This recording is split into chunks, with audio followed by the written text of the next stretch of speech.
মৰিপুঠি খাইটিত চোৰাং গৰুসহ জব্দ কৰা হৈছে এখন বাহন।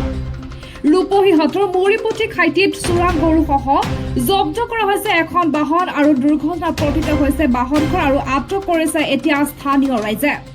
দ্ৰুতগতিত আহি থকা বলেৰো গাড়ীখনৰ ভিতৰত আছিল ৬টাকৈ চোৰাং গৰু। আটক কৰা হৈছে এজন কুখ্যাত গৰু চোৰ ধৃত। আটকাধীন চোৰটোৰ নাম হৈছে নুৰ মহম্মদ বুলি জানিব পৰা গৈছে।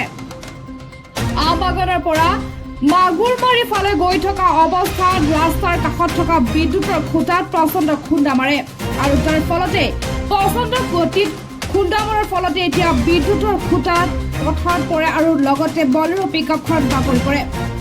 দুৰ্ঘটনাগ্ৰস্ত গাড়ীখনৰ নম্বৰটো হৈছে AS01FS0389।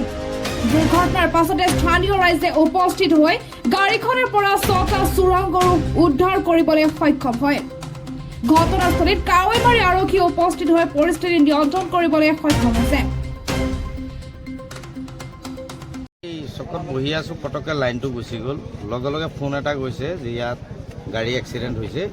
কাৰণটো গাড়ীৰ ভিতৰত গৰু আছে ৬টা। ইয়াৰ পৰা নামি ড্ৰাইভাৰটো দৌৰি যোৱাত ৰাইজে কৰায়ত্ব কৰিছে। কৰায়ত্ব কৰাৰ পিছত লগে লগে মই কাৱৈমাৰী আৰক্ষী পহৰা চকীলৈ হিমাংগী বৰা বাইদেউলৈ ফোন কৰিলোঁ। স্থানীয় ব্যক্তি আছে, তেখেতসকলৰ সহায় ল'লোঁ। চবেই মিলি মানুহজনক নি ঘৰৰ ভিতৰত আবদ্ধ কৰিলে আৰু তাৰপিছত বাকী ৰাইজে মিলি গৰুখিনি গাড়ীৰ ভিতৰৰ পৰা উদ্ধাৰ কৰিছে। চাৰিওটা ভৰি একদম কুচাই বান্ধি পেলাই গাড়ীৰ ভিতৰত, বেলুনো গাড়ীৰ ভিতৰত ৬টা মানে গৰু আছে। চোৰটোৰ মানে ড্ৰাইভিং লাইচেন্সটো আমি চেক কৰিলোঁ। চেক কৰোঁতে পালোঁ যে তাৰ নামটো নুৰ মহম্মদ, দেউতাৰ নাম হেলাল উদ্দিন, ঘৰ বৰ্মাবিল। তেওঁক সুধিছিলোঁ আৰু কোন আছে, নিউজ ডেস্ক ৰিপৰ্ট, এজনৰ নাম কৈছে, TGL আৱাজ। বাকীখিনি কোৱা নাই।